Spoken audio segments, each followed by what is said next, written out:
Faly miarabanao indray manaraka ny fandaharana aramaso fandaharana aramaso izay vokarin'ny Transparency International Initiative Madagascar ary anasana solombavam-bahoaka ray isan-kerinandro isaky ny alatsinainy.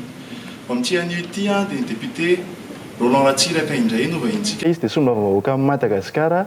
lany tao amin'ny district Toamasina voalohany. Faly miarabanao Andriamatoa solombavam-bahoaka ary misaotra anao indrindra manaiky vahiny ao anatin'izao fandaharana aramaso izao. Misaotra voalohany aho zao manao ity fandaharana aramaso ity dia mankasitraka ny fiantsona. Eny tompoko. Mahazatra moa rehefa misy vahiny solombavam-bahoaka ohatr'izao tao anatin'ny fandaharana aramaso dia ny fantaniana voalohany dia manontany ny mombamomba n'ilay député hoe efa solombavam-bahoaka efa fanta-daza ianao kanefa mbola misy andreo maniry ny alala ny atao hoe lalana ny lalovanao mety nahatonga anao amin'izao toeran'izao inona ihany koa mety naharisika anao hiroso ao anatin'ny tontolon'ny politika tamin'ny fony mbola ianao nanapaka an'izay fanapa-kevitra izay. Voalohany aloha ny zavatra faran'izay tsy tiako taloha dia politika satria ohatra ny hitako hoe miresaka loatra ny olona nefa ny mpanao politika zany kanefa tsisy zavatra hita azo tsapaitanana no mivoaka anatin'le kabara dia tsy tiako ny politika ary zatra amin'izao dia mbola miteny hoe fantako fa ohatrany tsy mety fa za mbola miteny hoe za tsy manao politika fa za mikarakara fampandrosoana. Ohatra zany tamin'ny 1998 zany latsaka voalohany solombavam-bahoaka dia nilatsaka satria mikarakara fampidirana rano fisotro madio tamina quartier tao Toamasina. Zay no natonga anahy nilatsaka fa tsy hoe nilatsaka dia rehefa avy eo zay vao nanao rano fisotro madio. Non, nanao rano fisotro madio satria nijaly ny olona amin'ny rano fisotro madio dia ho zako hoe tokony mba hitako hoe tsara manana fahefana bebe kokoa mba ahafahako mametraka le politika ao an-tanàna hoe ataovy laharam-pahamehana fampidirana rano fisotro madio. Dia zay natonga anahako nanao ary matetika misy fivoriana politika za tsy tonga fa ny mpiara-miasa aminany mandeha rajaiko zay zavatra zay satria hitako hoe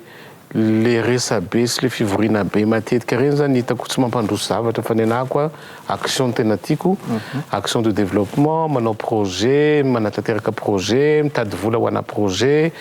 Ny raisiko ohatrana ONG zany ny fomba fiasako fa tsy hoe resaka politika. Dia avy eo mivoy hevitra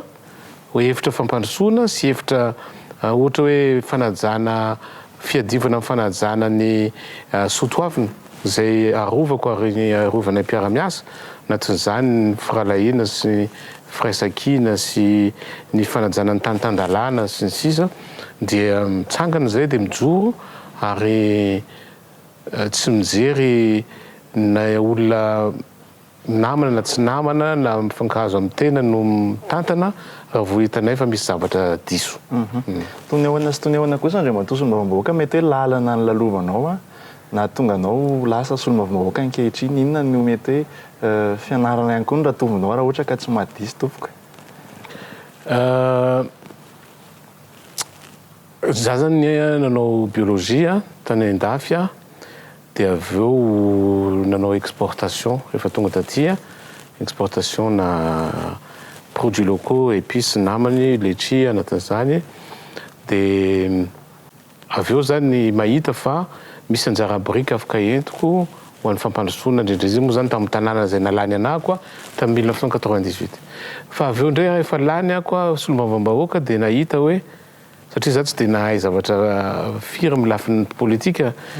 tsapako moa tsy olombavambahoaka ty tsy manana fahefana amin'ny resaka fanatanterahana asa ao an-tanàna fa tena manana fahefana dia be ny tanàna dia nialako mahasolombavam-bahoaka anahako dia nilatsaka be ny tanàna ko tamin'ny 2000 dia lany be ny tanàna ny Toamasina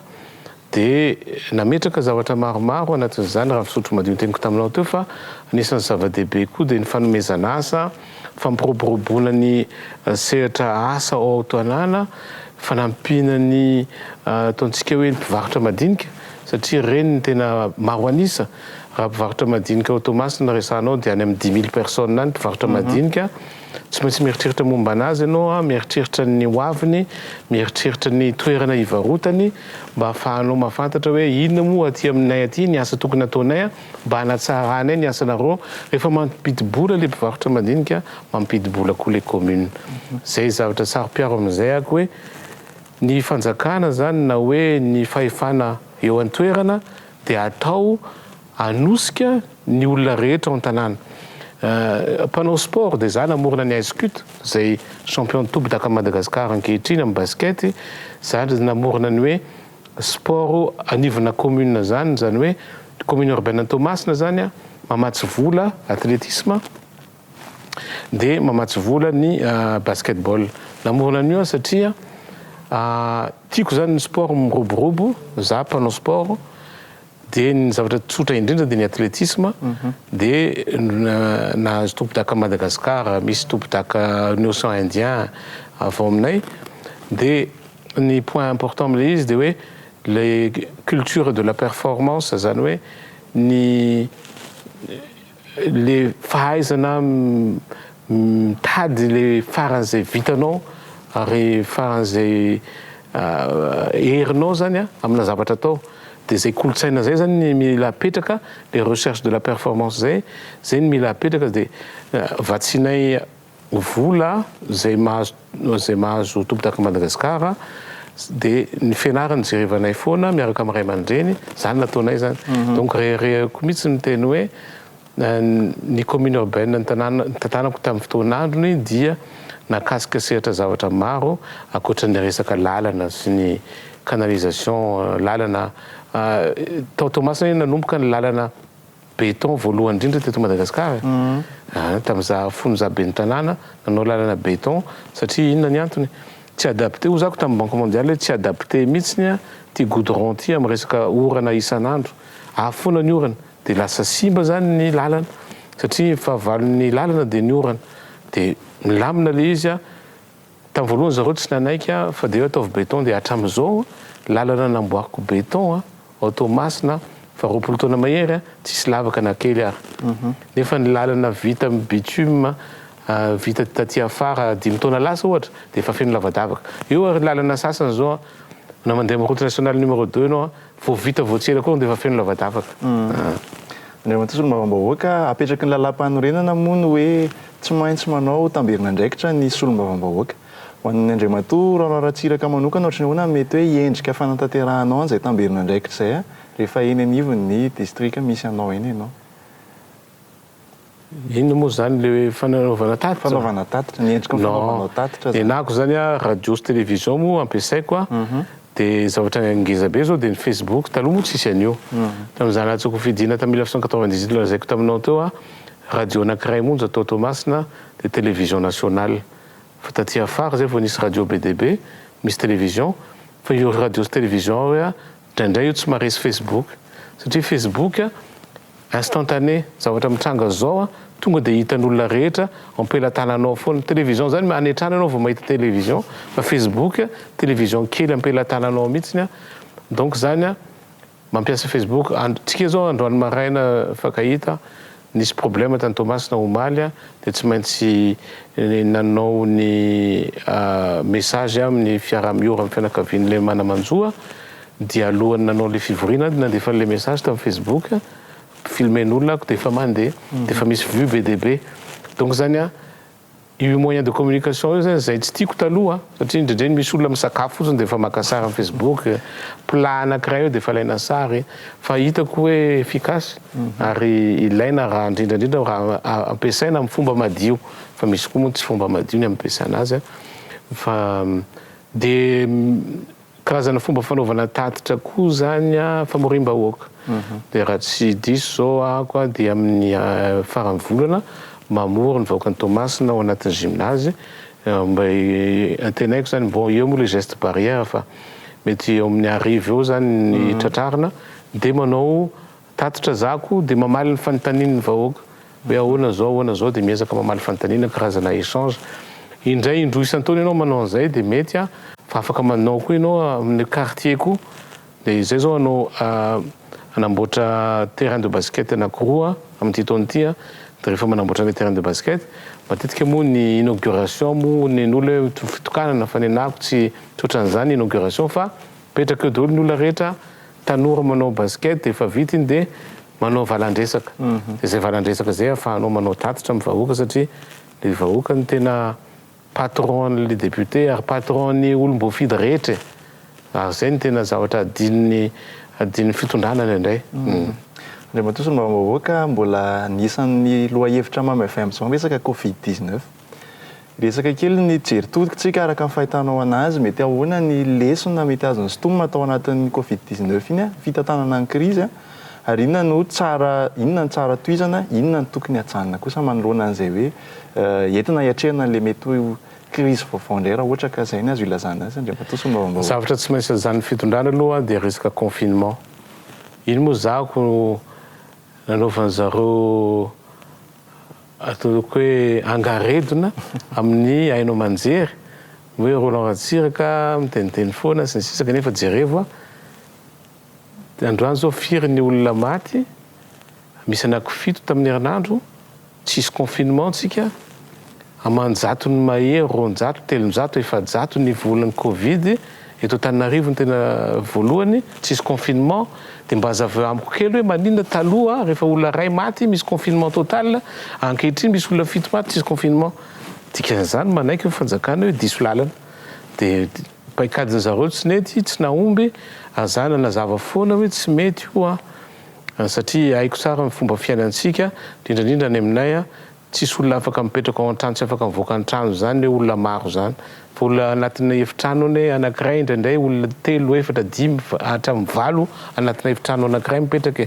donc zany aloha ary izy mivoaka ny tokotany toy zay izy miboka ao fa vao maika mandeha le virus ao anatiny ao dia donc zany tsy maintsy anjany fanjakana ny resaka confinement dia ny faharomanaraka an'izany ny zavatra adiny fanjakana ary mampalahelo dia ny fanamafisana ny fanatsarana ny hôpitaly. Miazakazaka manao stady ny fanjakana, manao sekoly manara-penitra anankiray nefa ny ao akaiky eo misy sekoly tsisy W fa manoratra amin'ny tany ny olona mampalahelo zany. Donc zany miazakazaka amin'ny zavatra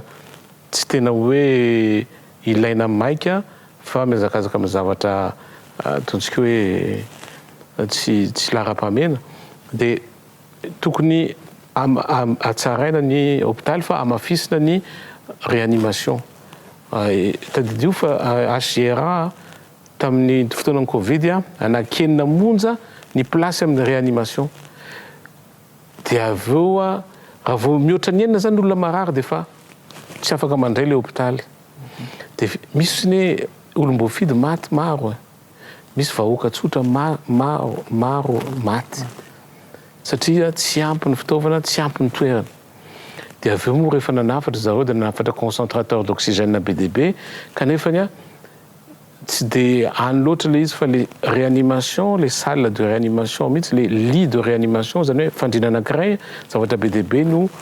ilaina. Donc zany mila mafisina zareo iny zay mpiara-miasa dia nanome amin'ny bloc opératoire aminay ao fitaovana maromaro nandritra Covid dia nanome matelas efajato efajato azonay avy amin'ny Vitafoam afaka soratsika izy satria tena nanao mafy izy tamin'ny Covid efajato ny toerana amin'ny hôpitaly aminay dia nahazo matelas efajato zay. Donc zany mila mafisina fanjakana ny fitaovana sy ny fiara-miasa amin'ny paramède sy ny dokotera fa tsy tokony fanjakana no mibaiko ny tontolon'ny fahasalamana fa le etaeta sy le eritreritry ny tontolon'ny mpitsabo momba ny ady amin'ny Covid no tanterahan'ny fanjakana. Zany hoe mifamadika. Fanjakana zany mibaiko izao ny tokony atao nefany tokony le mpitsabo ny anontanianao hoe inona ny vahaolana. Dia farany misy zavatra goavana zay tiako tenenina ary tena mampalahelo dia hoe tsy mila vaksiny ozy ny filoham-pirenena aty amintsika. Tena diso lalana izy miteny an'izany. Ary ho tsarainy tantara izy satria vaksiny homazy zao filoham-pirenena taloha frantsay Nicolas Sarkozy zao nanao vaksiny. Be dia be no manao vaksiny. Raha ohatra ianao tsy te hanao vaksiny, zonao zany. Fa le hoe tsika mahazo vaccine mahamaim-poana ho an'ny malagasy satria misy hoe programme Covax facility tsika anatin'le programme dia mandany le vaccine amiko zany a sanatry ny vava raha ny andafy zany dia lasa eloka be vava satria misy olona maty tsy nitsabona dia maty ny corona nefa nenao afaka nanome vaccine le olona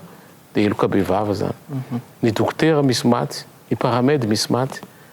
dia zon'le paramède sy dokotera ankehitriny mahazo vaccin dia atao vaccin izy dia amizay tsy vony corona eo zao dia ahoana ny paramède sy ny dokotera hitsabo isan'andro tebiteby tsy ampy ny fitaovana tsy ampy ny masaka nefa izy tsy amenao vaccine mazava be nefa le CVO ny tsy mandaitra mazava be raha zany tsisy corona ntsontsika eto a Madagasikara matotsika mbola misy corona dikan'izany a tsy mandeha zany le tambavy Andray Matoa mavahoaka raha anisan'ny aretina mbola anisan'ny tokony adivana ihany koa ny resaka ady amin'ny kolikoly ny resaka kolikoly raha ny filahara amin'ny Madagasikara fotsiny no jerevantsika maneran-tany atao hoe fa any amin'ny ireo firenena faraparany ny misy amin'ny Madagasikara ho anao Andray Matoa Roland Ratsiraka inona mety heverinao fa sosikevitra mahomby indrindra amina resaka ady amin'ny kolikoly atao eto Madagasikara tiako be zany satria za manana traikefa goavana be mihitsy amin'ny ady amin'ny kolikoly ary tena efficace tsisy ambony zany rehefa zako voafidy be ny tanànan'ny Toamasina tamin'ny fotoan'androny dia tadidiko tsisy olona manana an'izany canal sat zany satria canal sat tamin'izany 7 millions ny anankiray dia bon za mbola miasa manao exportation dia afaka mividy ho anako fa misy chef de service tao amin'ny commune manana canal sat izy dia manana tomobile tsara dia io moa be dehibe ny lehilahy manao peratra ngeza be reto za tsy tia volamena fa izy manao peratra ngeza be koa manana telefona raitra izy dia manana canal sat dia mandinika hoe misy problème zany amin'ny service ny ao dia rehefa za manazava amin'ny mpiara-miasa rehetra za vao tonga be ny tanàna hoe hiady amin'ny kolikoly tsika fa rehefa za miantso ny directeur financier koa dia ho za hoe ianao ve manana tomobile tsy manana ianao ve manana frigidaire tsy manana amin'ny fomba hoana izy tsy manana rano fisotro madio an-trano koa fa mbola mila mandoa amin'ny jirama zay vao mahazo karamany tsy afaka mandoa an'le izy donc zany tsy maintsy voasintona anao kolikoly zany izy sanatry ny vava dia teo zany nahita vaolana miazakazaka anao recette be tsika tao amin'ny commune dia rehefa manao recette tsika dia narotsy raidray alefako any an-dafy manao stage dia rehefa mandeha any an-dafy ianao manao stage dia misy indemnité de voyage $200 par jour voilà nefa ny karamany raha jerevana amin'ny dollara dia mety $200 isam-bolana ny karamany nefa izy alefako manao stage any an-dafy 15 jours raisin'le commune mpiravavy aminay reny na hoe mpiara-miasa aminay tsy zareo miantoka sakafo zareo miantoka hébergement fa le $200 par jour iny 15 jours $2000 zany azo dia tsisy ny asa lohanao kolikoly zany intsony zay ray dia ny faharoa resaka permis de construire ny maire afaka manome permis de construire autorisation légale zany misy tsy mety io lalàna io satria ny be ny tanàna na dia tsy mandeha amin'le toerana ary fa hoe ambony lakanosy eo za anao trano dia afaka manao sini be ny tanàna ny Tananarivo hoe ataova le trano ambony lakanosy tsisy olana tena ara-dalàna iny dia zako zany ny feny tenako hoe za tsy anao soni intsony autorisation de permis de construire fa raha tsy efa misy eo ny sonian'ny domaine eo ihany koa ny sonian'ny topo eo ihany koa ny sonian'olona rehetra zay vao manao soni dia inona ny zavatra nitranga dia ho za hoe fa zay mangataka autorisation dia mandoa 200 000 ariary satria misy location na minibus mandeha any plus indemnité n'le olona rehetra ao dia nahazo vola le olona rehetra légal pasitra amin'ny conseil municipal dia tsy mila manao risorisontsony zany satria fa mahazo vola légal dia tsisy olona tonga amin'ny tondra valizina vola ntsony hoe mangataka autorisation non fa sady mahazo vola le olona mangataka autorisation mandoa vola kely faly ny olona rehetra le service mandeha dia afa-po dao ny olona rehetra zany zavatra ny ainako dia rehefa tsy be ny tanàna ntsony zako a tonga dia mifoanany zareo io commission de l'urbanisme spécial no dia lasa mandeha am'izay le volamena be sy ny namany sy le tomobile sy le fangoron-karena satria olona anankiray ihany mahazo an'le vola dia izy tsy légal le vola azony fa risoriso corruption nefa ny anay a indemnité de déplacement légal ny zareo risoriso corruption dia olona ray ny anay olona roapolo ary vita tsara ny asa donc azonao le ady amin'ny kolokolo zany a tsy azo atao kopakambava hoe iady amin'ny kolokolo ianao nefany a ianao lehibe ny kolokolo ohatra sanatriany vavadiany lela ianao tsy afaka hitany hoe iady amin'ny kolokolo kanefany a rehefa jerevana ny fanananao a raha manao fianadiadiana dia fantatra hoe tsy avy amin'ny asanao io a ka tsy avy amin'ny karamanao fa avy amin'ny zavatra ankaiky ny asanao no nazahonoa anazy donc za zany matoky ny ady amin'ny kolikoly raha ohatra ka étudiena service par service sy cas par cas ny situation ohatra hoe polisy an-dalambe ohatra mandray vola lava izy amin'ny tomobile zavatra tsy normal jereo tsara fa ny gendarme zao amin'ny lalana pireny anankiray a misy barazana gendarme angambany ataontsika hoe toko anankifolo dia isaky mandeha le olona dia mametraka 10 000 ariary 100 000 ariary zany laniny zay camionnaire indray rehefa alefanay aty Antananarivo dia tsy maintsy manombana foana 100 000 ariary na 150 000 ariary ho an'ny gendarme tsy normal zany fa raha ohatra kosa amin'le fonds d'entretien routier io tsika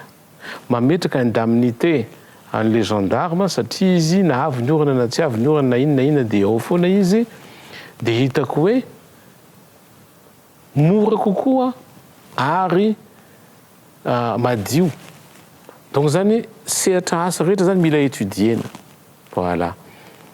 dia misy indemnité satria karama kely loatra dia lasa mampirisika olona manao zavatra tsy mety fa indemnité a mahatonga olona mandrisika olona voatery hiasa dia amin'izay fotoan'izay zany a satria jerevinao raha ohatra tomobile ray mandeha 100 000 ariary mipay eny a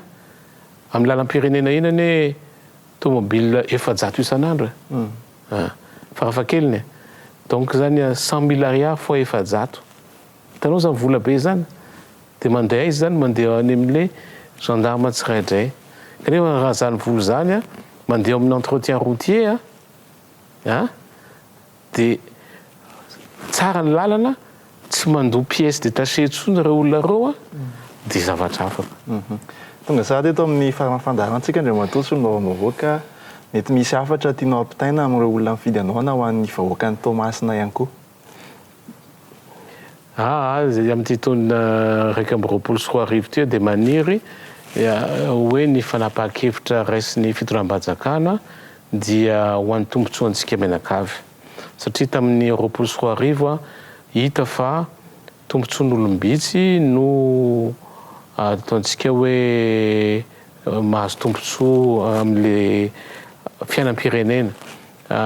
miresaka zao zako hoe ny menaka dia orinasa anankiray monja no manodina menaka eto Madagasikara nefa misy orinasa ny Majanga Bitco misy orinasa ny Tomasina vaovao MPO reo orinasa roa amorona olona 2 miasa kanefa tsy mahazo autorisation miasa kanefa zany ampidina menaka zay anatin'ny kitabolan'ny fianakaviana tsirairay eto Madagasikara donc zany tsy tokony miaro olombitsy ny fanjakana fa miaro ny vahoaka malagasy dia miaro ny orinasa sy ny mpamorona asa eto amin'ny tany sy ny firenena zay zany ny anako dia mbola miteny foana amin'ny mpiara-miasa sy ny indrindrandrindra amin'ny mpiray tanàna fa miady ho an'ny tombontsoan'ny tanànantsika voalohany indrindra sy tombontsoa amin'ny vahoaka malagasy ny tenako naiza misy ana na andro na alina donc zany mankasitraka ny interview nataonareo Sorana sy ankasitrana be da be ianao Andriamatoa sy mbavam-bahoaka nanaiky nivainta tanatin'ny fandaharana Aramaso ianao ihany koa izay nanaraka ny fandaharana dia isaorana nanaraka izany hatramin'ny farany. Isaorana ihany koa ny mpanohana ny fandaharana tsy iza fa ny PNUD sy ny PBF. Ome fotoana anao indray amin'ny alatsinainy herin'ny toy izao veloma tompoko.